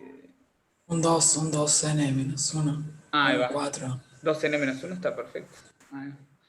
Vieron que para cualquier valor de n, ahí con 2n menos 1, si n va de 1 a infinito, si es un número natural, ahí tenés todos los impares. Porque vas a tener... Fíjense, cuando n vale 1, todo esto acá abajo, ¿cuánto vale? Menos 1. No, 1. 1. 2. Así que el lambda vale 4L. Y ese es el lambda Sí. 1 que escribimos acá, ¿no? Por Sí. eso Rodrigo me dijo que le cambie el 0 al 1. Para que sea consistente con esta forma. Sí. Entonces, cuando pongo n igual 1 acá, que es lambda 1, me queda 4L. Lambda 2, cuando pongo un 2 acá abajo, me queda 2 por 2, 4, menos 1, 3, me queda 4L sobre 3, que es la siguiente onda, que es la naranja esta. Esta naranja tiene lambda 2, una longitud de onda lambda 2, que es 4L sobre 3. La tercera, que es la roja, es para n igual 3, 2 por 3, 6, menos 1, 5, así que es 4L sobre 5. La violeta, que es la cuarta, el cuarto armónico, ¿sí? 2 por 4, 8, menos 1, 7, es 4L sobre 7. ¿Sí? Entonces, más allá de que estamos dividiendo siempre entre impares, los estamos numerando como el primer armónico, el segundo armónico, el tercer armónico. El N corresponde al número de nodos. El n corresponde a el número de nodos. Si contás el del extremo fijo, sí. Sí. Claro. Puedes verlo por ahí también. O sea, Puedes verlo por ahí, sí. Sí. Sin Sí, duda. Sí. Sí, te pedí que cambies porque en el libro lo tienen como así, porque si empezamos por lambda 0, en vez de abajo 2n menos 1, tendremos que escribir 2n más 1. Y para que no dé lugar a confusiones, dejamos así. ¿sí? Y fíjense una cosa. Cuando veíamos las frecuencias de la cuerda, ¿se acuerdan? Dijimos que teníamos la frecuencia fundamental, el doble de la frecuencia, el triple de la frecuencia, 4 veces la frecuencia, 5 veces la frecuencia. ¿Sí? Ahora no vamos a tener eso. Ahora vamos a tener la frecuencia fundamental, 3 veces la frecuencia fundamental, 5 veces la frecuencia fundamental, 7 veces la frecuencia fundamental. Esta fórmula la podemos usar, ¿no? Perdón. Sí, igual que estamos viendo el lambda entre los impares, la frecuencia solo va a aumentar en los impares. Y fíjense, ¿por qué eso es importante? Porque con una cuerda con extremos fijos, yo puedo agarrar frecuencias que con un tubo no podría. El 2, el 4, el 6, esos armónicos Claro. pueden sonar en una cuerda, pero no pueden sonar nunca en un tubo con un extremo fijo, con un extremo abierto. Pero entonces por eso notas- sería que de pronto las mismas, bueno, suenan diferente en diferentes instrumentos, las mismas También suenan notas. diferentes por otras cosas, como por ejemplo por las vibraciones del material, como decía hoy Rodrigo, con cómo vibra la caja de la guitarra. Cada instrumento tiene características de cómo está armado que aumentan o amplifican ciertos armónicos. Eso es principalmente la razón por la cual las notas suenan distintas en distintos instrumentos. Es porque no... ¿Se acuerdan que nosotros le dijimos la clase pasada que el armónico fundamental era usualmente el que sonaba más fuerte y después cada uno de los siguientes sonaba más débil? Y eso le daba el cuerpo al sonido. Bueno, eso no es del todo cierto, ¿sí? La realidad es que en cada instrumento, por cómo está armado el instrumento y por las características del material y de la construcción, distintos armónicos son los que suenan más fuertes, ¿sí? En un piano de repente suena el segundo armónico más fuerte, mientras que en un tubo suena el quinto, y son distintos armónicos los que se realzan, ¿sí? Por eso, esa es principalmente la razón por la cual cada instrumento suena distinto. Pero lo que sí significa es que entre un instrumento de viento, por ejemplo, con un tubo abierto, ¿sí?, y un instrumento de cuerda, ni siquiera van a sonar los mismos armónicos, ¿sí? No van a ni siquiera sonar las mismas notas. Y eso ya de por sí le va a dar una característica distinta al sonido. Porque hay armónicos que no los vas a escuchar en uno de los instrumentos y en el otro sí. Y eso va a dar características distintas al sonido. No es la principal razón por la cual suenan distintos, pero es una razón importante por la cual suenan distintos. ¿Sí? ¿Se entiende? ¿Sí, más o menos? Sí. Capaz que podemos escribir la fórmula para la frecuencia enésima, entonces, también. ¿Cómo encontrarían una ecuación para la frecuencia enésima conociendo la de la longitud de onda enésima? ¿Qué haríamos?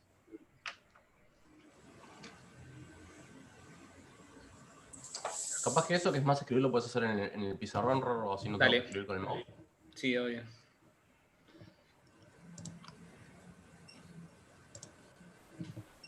Bueno, entonces tenemos que la longitud de onda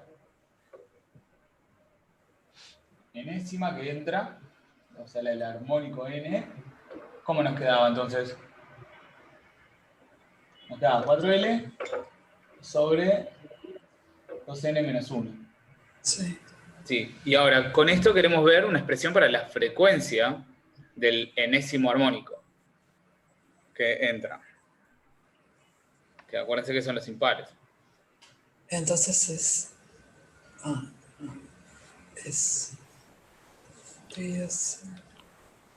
Mateo, estamos escribiendo la frecuencia, le escribimos la frecuencia enésima, la longitud de onda enésima, básicamente ese razonamiento que estábamos haciendo lo pasamos a una ecuación de impares, y ahora estamos viendo cómo escribir las frecuencias, básicamente.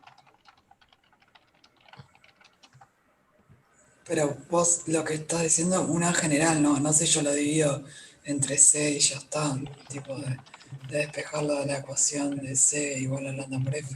Por ejemplo, bueno, o sea... Pero eso no sería general, ¿o sí?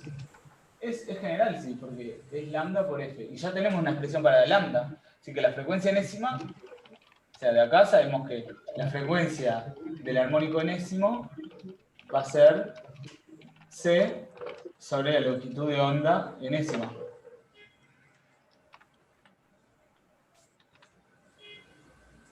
Y simplemente podemos agarrar esta ecuación nomás. Entonces la frecuencia enésima es C dividido esto, que es multiplicar por la fracción inversa, así que es C por 2n menos 1 sobre 4L. O sea, C sobre 4L por un número impar. Este es F.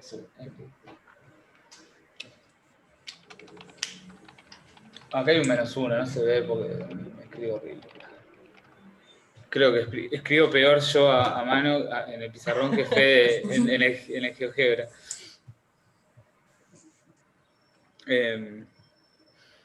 Pero ¿se siguió el razonamiento? Sí. Sí, Ven así lo que que tenemos. decíamos, ¿no? Solo van a ver las frecuencias que son impares. O sea, si ponen la F1, va a ser C sobre 4L. Todos los demás armónicos van a ser solo los múltiplos impares, el 3, el 5, el 7. Hay frecuencias que no las van a escuchar nunca. ¿Sí? Bueno, ¿y qué pasa entonces si ahora abrimos este extremo?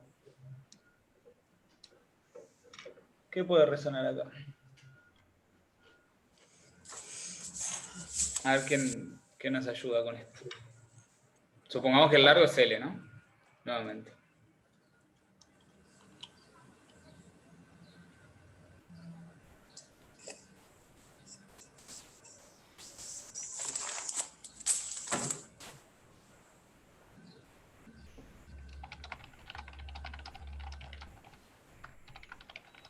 Tendríamos dos antinodos, digamos.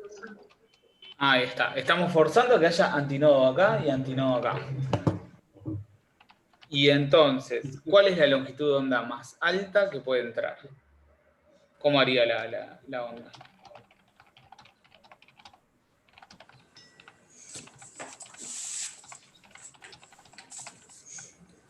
Si el tubo es L sería 2L, porque como que se juntan en un punto, ¿cierto? Un nodo. Va, yo no lo sé decir. Estoy de acuerdo, estoy de acuerdo.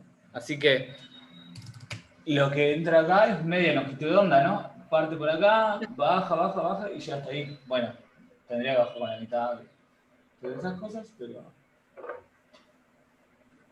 mi incapacidad para dibujar es importante.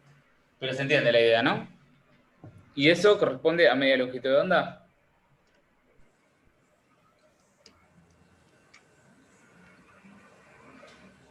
¿Están todos de acuerdo? Pero no, porque ahí, o sea, Partió de un es que- máximo, pasó a un nodo. Si querés, las que parten de acá, vamos a representarlas así. Parte de un máximo, llega a un nodo y vuelve a llegar a un máximo.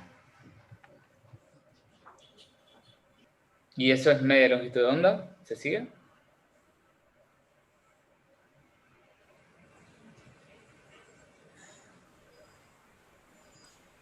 media longitud de onda. Claro, tiene que ser una cuerda, ¿no? O sea, empezaste en un cuarto y terminaste en 3 cuartos, ¿no? Fíjense, empezamos acá. No sé si y terminamos Sí, sí. acá. Como Nos la está- media que teníamos antes, pero no, nos movimos un cuarto hacia adelante. Eso cubrimos. Y eso es la mitad. Sí. Porque nos falta un cuarto acá y un cuarto acá para cubrir todo. Así que es media longitud de onda. Pero al principio, ¿cómo cubriste un cuarto solamente? Si yo la veo entera. Es. Porque la que pasó del máximo pasó al mínimo. Sí. ¿Sí? Y la que está en el mínimo pasó al máximo. O sea que podríamos describir acá así. Y lo que cubrimos es esta zona intermedia. Con el nodo. Con los Eso dos querés decir. antinodos. Y tenemos un nodo acá. Claro. No estoy entendiendo. Está. Vamos a verlo. Una longitud de onda, digo, canónicamente parte de un mínimo, o sea, de un cero, pasa a un máximo, después a un mínimo y después a un cero. Eso sí. Sí. Está. Entonces, ahora, las ondas que entren acá van a tener que tener un máximo o mínimo acá y un máximo o mínimo acá. Eso sí o sí. No nos queda otra. Sí. ¿Por qué? Porque los dos extremos están abiertos, entonces la vibración ahí es máxima, Máximo. la amplitud. Entonces, si yo quiero hacer entrar ondas, lo más grande que voy a poder hacer entrar, que sea compatible con que haya o máximos o mínimos acá, es esto. Acá tiene que haber un máximo. Si yo sigo avanzando, y bueno, eventualmente voy a pasar por un nodo, porque ¿por qué tengo que pasar por un nodo? Porque sé que de luego tengo que volver a un máximo. Si parto de un máximo y llego a un máximo o mínimo, tengo que pasar por un nodo en el medio, ¿no?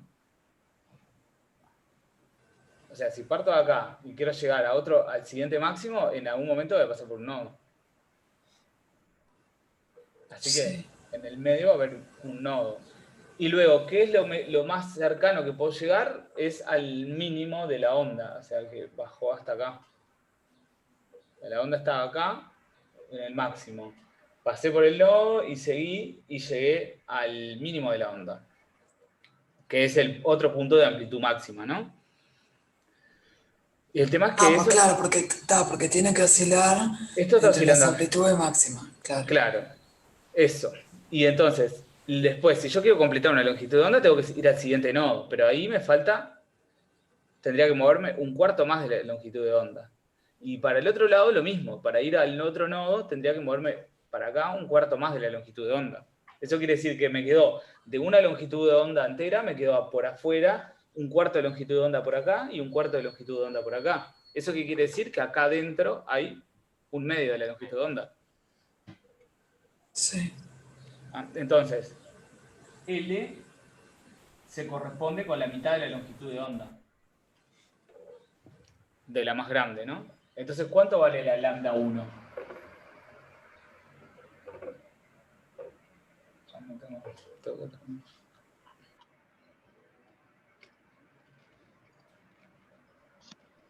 2L.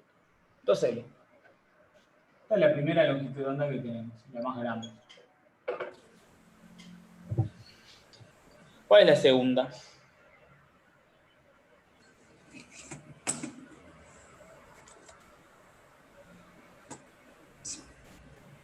O sea, la inmediatamente más chica.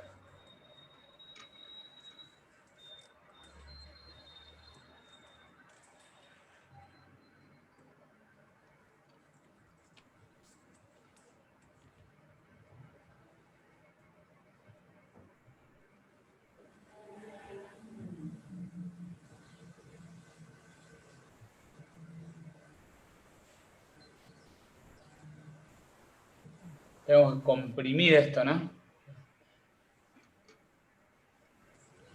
Sería 2L dividido 2, porque tendría dos nodos. Sería 2L dividido 2. ¿Están de acuerdo? Yo no. Porque sería L de nuevo.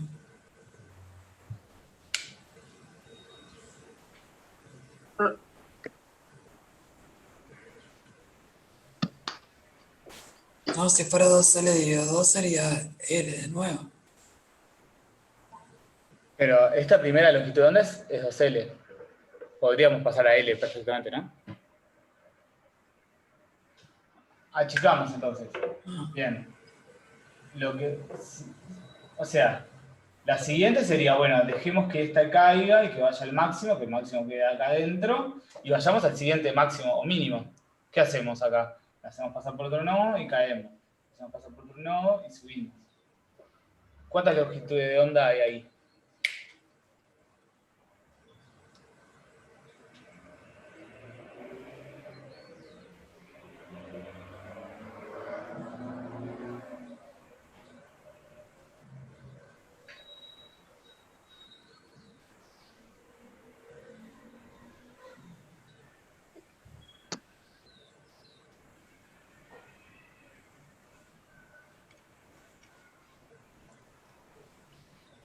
¿Alguien que se dé cuenta?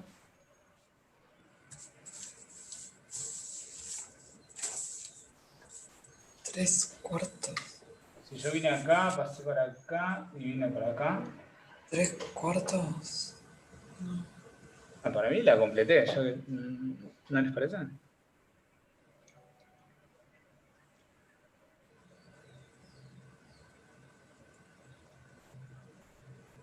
O sea, agarré esta, Una entera, ¿no? le saqué este cuarto no lo tenía, pero lo completé acá. Así que tenemos una entera, ¿no?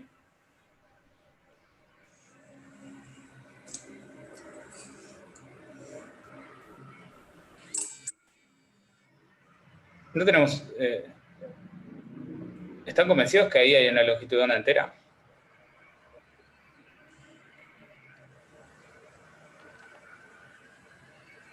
No. Yo no. No sé. Pero está. Bueno, vamos a verlo. si fuera así, ¿estarías convencida que sería una longitud de onda entera? Sí. Bueno, corrámosla. Empezamos acá. Y como le saqué este cuarto, se lo agrego acá. Ahora sí. Y ahí sigue siendo una longitud de onda entera, ¿no? Porque le saqué la cuarta parte de acá, pero se la pegué por el otro lado. ¿Viste? Y lo mismo para abajo, ¿no? O sea que hay una longitud de onda entera, así que lambda 2 es L. O sea, 2L dividido 2.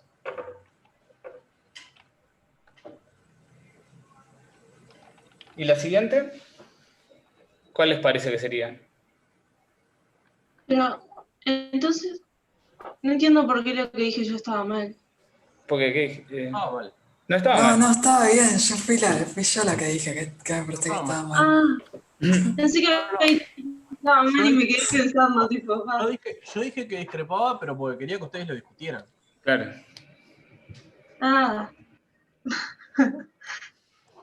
Estaba Bueno, bien, pero Lucía. si ustedes están convencidos de que está bien, argumentenlo. Claro, Díganme, no.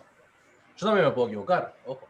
obvio. Díganme, no, a ver, yo creo que está bien porque esto.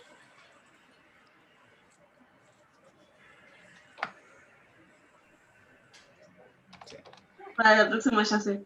Obvio. Pero ténganse fe, eso. Estaba bien.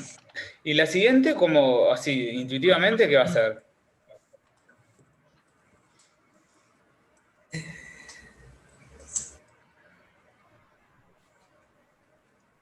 La siguiente va a ser una longitud de onda y media. Y cuarto.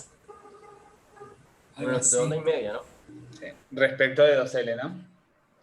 Así que va a entrar en L, o sea que lambda 3, ¿cómo le vamos a escribir? Ya no sé ni dónde.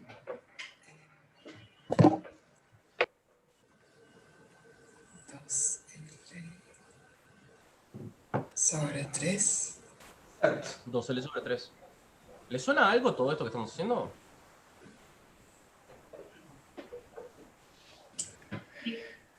Como la cuerda, ¿no? Exacto. Igual que los extremos fijos de la cuerda. El tubo con los extremos cerrados y el tubo con los extremos abiertos son iguales. Porque en los dos tiene que entrar de a medias longitudes de onda, lo único que o empezás en un cero o empezás en un máximo, pero es como correrte en la onda nomás. Mm. Es exactamente lo mismo. Todo es igual si los dos extremos están cerrados o los dos extremos están abiertos. Y el Es lambda... igual. La única diferencia es cuál es tu condición inicial en el cero. ¿Y lambda n, entonces? 2L sobre N. Exacto. N. N. Y en este caso entran Ah, todos. sobre N solo. No es sobre los pares y los impares, sino que todos. Igual que con la cuerda con los extremos fijos o el tubo con los extremos cerrados.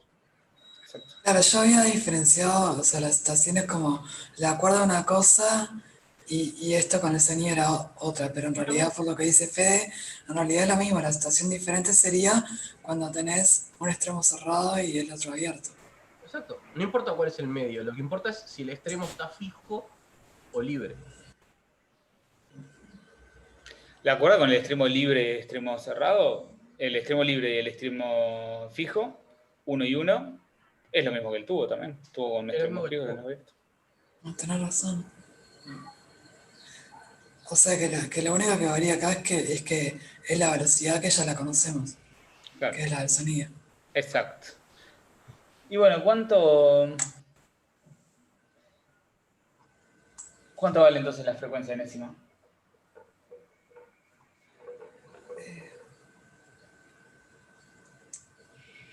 Dos L sobre N por... No. Parecido.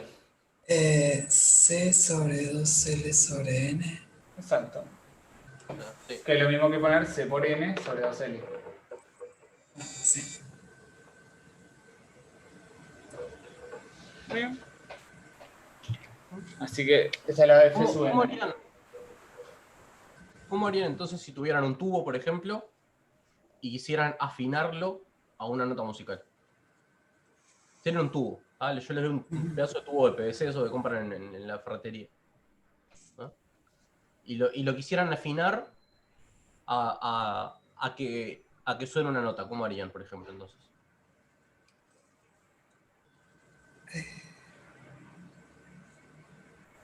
Que suenan notas que vienen con una frecuencia determinada. Sí.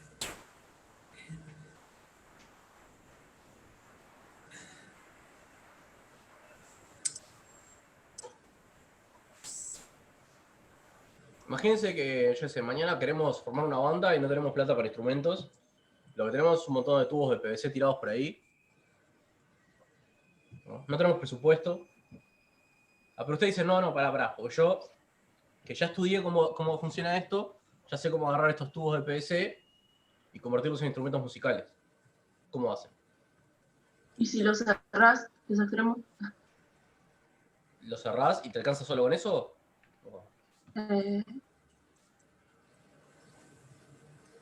Porque acuérdense que las notas musicales tienen frecuencias muy particulares, ¿no? Me parece una cuerda. Ahí Les cambias el Valentina puso, le cambias. largo. Pero entonces dice que les cambias el largo. ¿Cómo les cambias el largo? Los cortás. ¿Sí?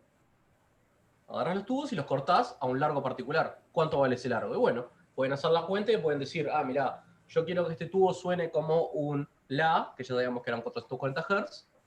Saben cuánto vale la velocidad del sonido en el aire. Y pueden calcular cuánto tiene que valer el largo de un tubo para que por ahí solo se suenen las ondas correspondientes a un La. Lo mismo con todas las notas, ¿no? Para cada nota pueden sacar cuánto tiene que valer el largo del tubo y simplemente cortan el tubo de ese largo. Y después, si quieren, le pueden tapar un extremo o no para acentuar distintos armónicos. Sí. Y también para cambiar la frecuencia fundamental, ¿no? Porque fíjense que la frecuencia fundamental no es la misma en los dos casos, para el mismo largo. Una es la mitad de la otra. Sí. Y después lo único que hacen es golpean ese tubo y al golpear el tubo hacen vibrar las ondas de aire adentro y esas ondas de aire están restringidas a vibrar a ciertas frecuencias, las que ustedes ya eligieron. ¿No?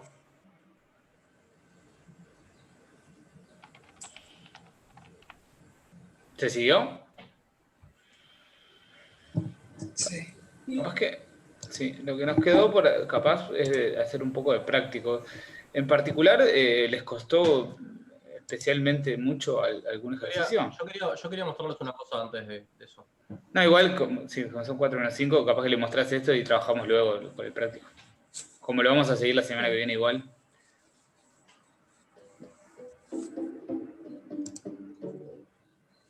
A ver si yo comparto mi pantalla, si se ve. Se va a haber cortado probablemente, pero... Capaz que se escucha, por lo menos. A ver. Escuchar hoy se escuchaba.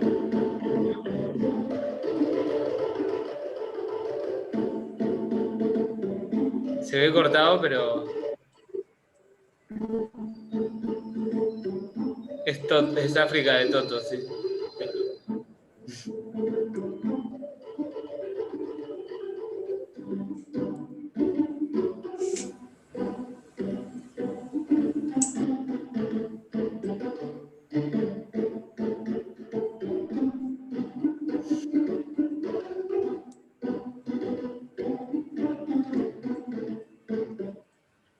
¿Lo vieron? No sé si se escuchaba bien, pero... Sí, se escuchaba. ¿Sí?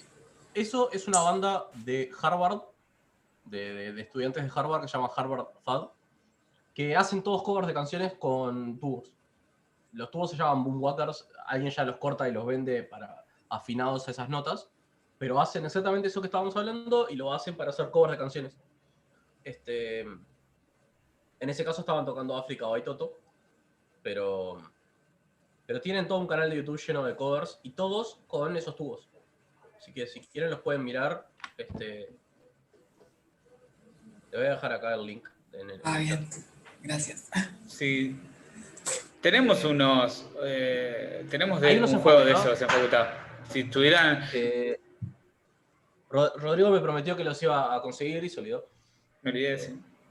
Pero no, también está que no estoy en facultad hoy. pero la que viene de los bajos. Pero bueno, ahí pueden ver cómo efectivamente la gente de Harvard House hace música solo golpeando tubos. Sí, Tubos que están cortados a los largos. No, que si hubiéramos hecho presencial aprendíamos un par de canciones y las hacíamos una performance en la clase. Y lo único que tienen son tubos cortados a largos particulares para afinarlos a las notas. Hacemos una banda, tipo los siguientes 5 prácticos dedicados enteros a practicar, a ensayar. Claro.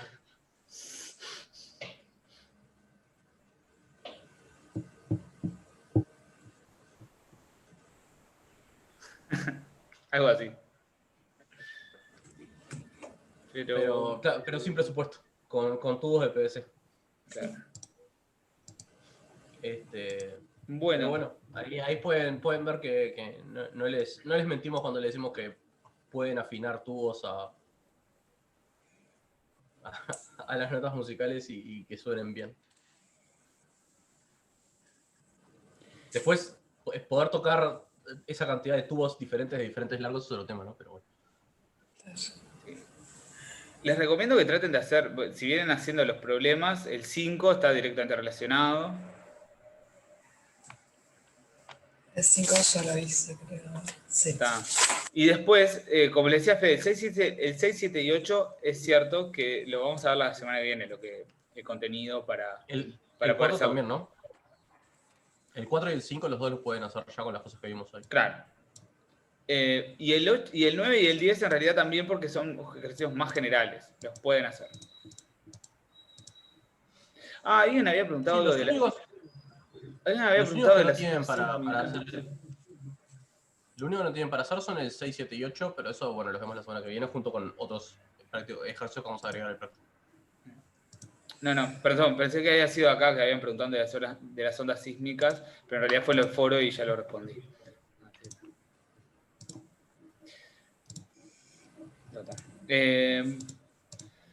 Pero bueno, entonces la clase que viene vamos a estar viendo efecto Doppler y vemos hasta qué más llegamos a cubrir, porque tenemos que ver la semana que viene efecto Doppler, vamos a ver el oído humano, vamos a ver sobre ultrasonido, muy básico, conceptos, porque bueno, primero está, el funcionamiento del oído humano es central, pero además vamos a ver un poquito de ultrasonido porque es ampliamente utilizado en aplicaciones biológicas y médicas.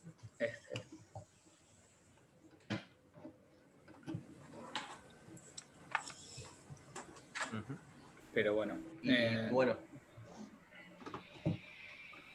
Para quienes estaban preocupados, Belia nos mandó una tentativa de fecha.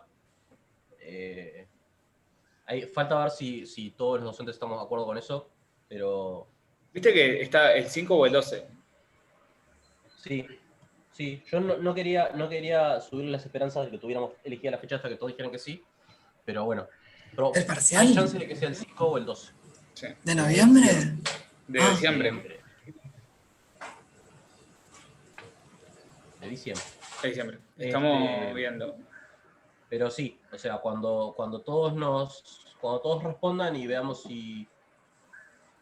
el 12 parece ser la fecha más promisoria porque el 5 ya hay un parcial en facultad.